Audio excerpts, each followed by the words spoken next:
Olá, meus amigos, professor Márcio Peixoto, mais uma vez, trabalhando direito penal com o tema imputabilidade, tema tranquilo, tema fácil, me deixa deprimido. Matéria muito importante, dificilmente não é explorada no concurso, ela está dentro da teoria do crime. Lembrando que crime é fato típico, ilícito e culpável. Se é fato típico, ele pressupõe uma conduta, um resultado, nexo causal e tipicidade. Nós temos outros vídeos explicando exatamente essas partes.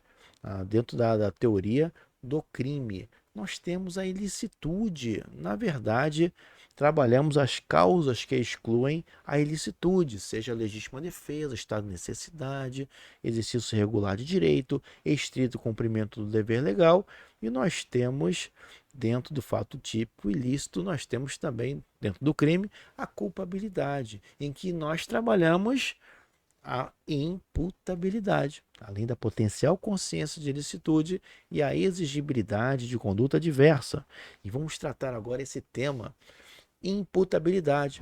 Quem é imputável? Nome esquisito, lembra um palavrão, imputável, imputar. O que seria isso? Imputável é qualquer pessoa que tem ali a, a faculdade de poder responder em juízo, tá? Caso venha praticar algum ato ilícito.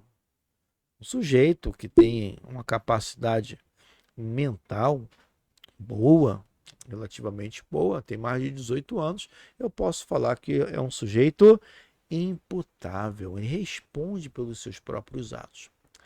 E aí vem outras figuras interessantes, porque se eu tenho aquele que responde, tem aptidão para responder em juízo a prática de um ilícito, por outro lado, eu tenho o inimputável, que é aquele maluco profissional. É aquele sujeito que ele simplesmente não tem juízo de censurabilidade algum, ele não consegue discernir exatamente o que é certo, o que é errado, o que é bom, o que é ruim. Aquele cara de manicômio.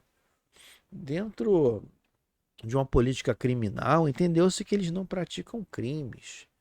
Tá? Inclusive, eles sofrem, eles não são presos no sentido técnico da palavra prisão ou pena privativa de liberdade. É claro que, teoricamente, há um cerceamento ali do seu direito de ficar solto, mas eles são ali, nós trabalhamos com absolvição imprópria. Eles seriam absolvidos impropriamente. E aí, quando você se depara com essa palavrinha, absolvição imprópria, é para o inimputável. Ele pode sofrer ali, como regra acontece, uma sanção, se é que eu posso falar dessa forma, de natureza ali, hospitalar, a depender do caso concreto, até mesmo ambulatorial, se tiver uma possibilidade de semi-imputabilidade, mas o imputável, antigamente era manicômio, hoje a política é de tentar de alguma forma reinserir junto à família, na medida do possível, mas o inimputável não tem jeito em princípio, e ocorre conforme o artigo 26, ele cita que é isento de pena. Não é ser isento de pena, eu não vou puni-lo. O agente que por doença mental ou desenvolvimento mental incompleto, isso é muito importante seja frisado, ou retardado era, e aí vem o principal, era ao tempo da ação ou omissão inteiramente incapaz de entender o caráter ilícito do fato ou os determinar-se de acordo com esse entendimento.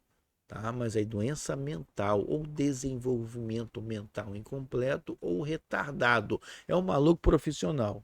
Não é aquele cara que joga PS5, PS4 o dia todo e aí direto. Não é esse cara não, esse aí é semi, né? Esse é um semi, que sustenta uma conversa 10, 15 minutos e depois só vem besteira. Tá? Redução de pena.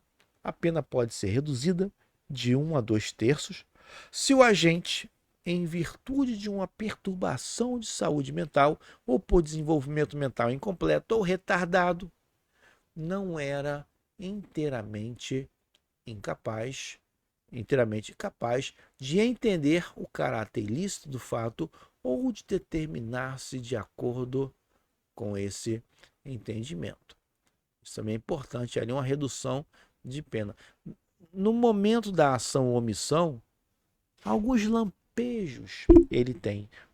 E aí seria uma redução de pena. Com relação aos menores de 18 anos, são penalmente inimputáveis, ficando sujeito a normas estabelecidas em lei especial.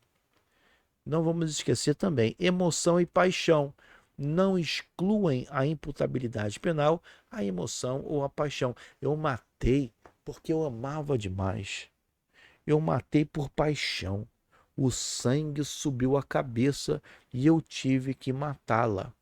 Não se justifica, não se justifica ali uma exclusão de responsabilização criminal, o simples fato de você estar ali muito apaixonado e não conseguir ter uma atitude mais centrada no sentido de entender de forma mais fria um determinado acontecimento que realmente pode ser negativo.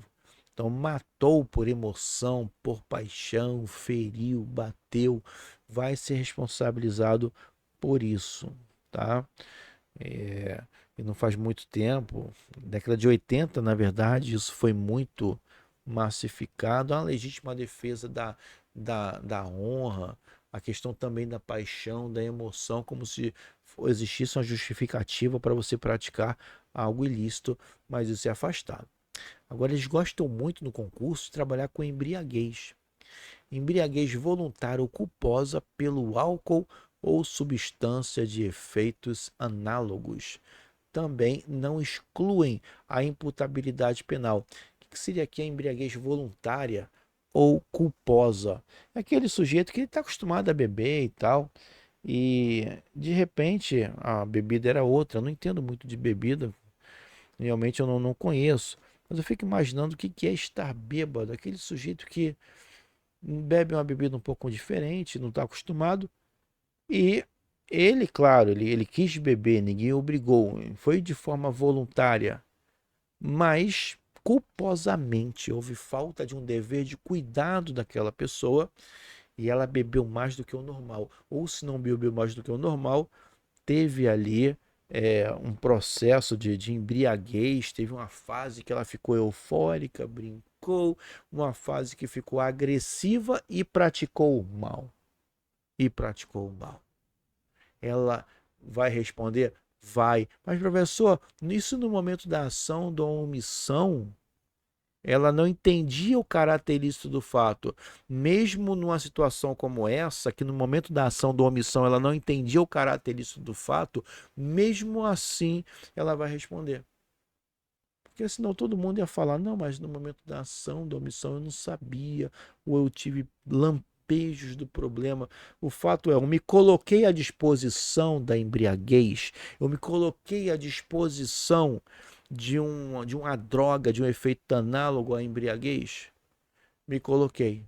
E depois eu perdi o, o, o, meus, o meu senso, o meu juízo de censurabilidade, eu perdi. No momento da ação, ou da omissão era inteiramente incapaz? Vai responder, vai. Se ela for voluntária ou culposa, vai responder, ainda que não saiba de nada.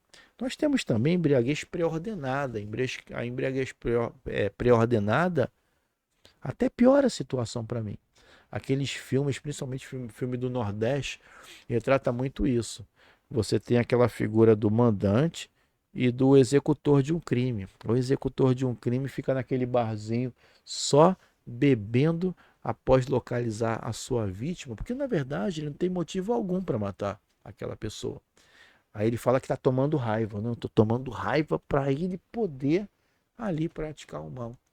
Eu lembro que na década de 80 acontecia muito isso. O garoto era tímido, não conseguia chegar na menina, o que ele fazia? Ele bebia. Ele bebia para tomar coragem para chegar na menina. Então isso seria ali uma embriaguez pré-ordenada, até piora a vida do sujeito. Agora, o que eles gostam muito no concurso é o parágrafo primeiro. É isento de pena o agente que, por embriaguez completa, proveniente de caso fortuito ou força maior, era ao tempo da ação ou da omissão inteiramente incapaz de entender o caráter ilícito do fato ou de determinar-se de acordo com esse entendimento. Quando eu falo aqui em caso fortuito ou força maior, são aqueles eventos totalmente imprevisíveis. Vamos imaginar o seguinte: imagine aquele cara de 60 anos de idade, diácono da igreja, desde criança, sempre pensou em religião, nunca botou ali nem 2 dedos de cerveja na boca durante uma vida, mas trabalha na Antártica, na Brahma, como segurança. Afinal, o trabalho dele. E ele está trabalhando ali e tal, está no segundo andar, aí ele tem um mal súbito, fica tonto e cai no tonel de cerveja. E ele não sabe nadar. E aí fica gloob, gloob, gloob, gloob, gloob, gloob, gloob, tome cerveja. Ele bebeu 20 litros de cerveja, quase foi afogado na cerveja. Quando ele saiu do tonel, ele saiu possuído pelo mal. Ele saiu atormentado. A primeira coisa que ele fez foi matar seu colega de trabalho. Ele nunca foi testado. Ele nunca foi testado. Ele vai responder? Não. Se no momento da ação ou da omissão realmente ele era inteiramente incapaz de entender o caráter ilícito, ele não responde. Ou então aquela pessoa que teve um problema, foi para o hospital e tomou um determinado medicamento, e esse medicamento deu uma pane no sistema nervoso da pessoa, no cérebro da pessoa, no inconsciente da pessoa, e a pessoa perde totalmente o senso e mata a enfermeira. E vai responder? Não, porque foi caso fortuito ou força maior. Foi um evento imprevisível. Agora, é claro que se a pena pode ser reduzida se, nesse mesmo caso, pode ser reduzida de 1 a 2 terços se o agente, por embriaguez proveniente também de caso fortuito ou força maior, não possuía, ao tempo da ação ou da omissão, a plena capacidade de entender o caráter ilícito do fato ou de determinar-se de acordo com esse entendimento. Se realmente tinha lampejos, ainda que fosse, no caso fortuito ou força maior, no evento imprevisível, ele vai ter uma redução de 1 a 2 terços. Agora, a única chance que ele tem de não responder por nada é se for por caso fortuito ou força maior. E, realmente, no momento da ação da omissão, ele era inteiramente incapaz de entender o caráter ilícito. Então, esse tema de imputabilidade cai demais na prova, principalmente na Polícia Militar, na Polícia Rodoviária Federal, que trata diretamente com isso. E você, profissional, não pode deixar de trabalhar com esse assunto. E outra coisa, não deixa de curtir ali o vídeo, caso você tenha gostado. Coloca ali para ativar o sininho, para vocês terem ideia quando tiver um vídeo novo. Muito obrigado aí pela atenção de vocês. E até o próximo. Bye. Até o próximo bye, que não vai demorar muito.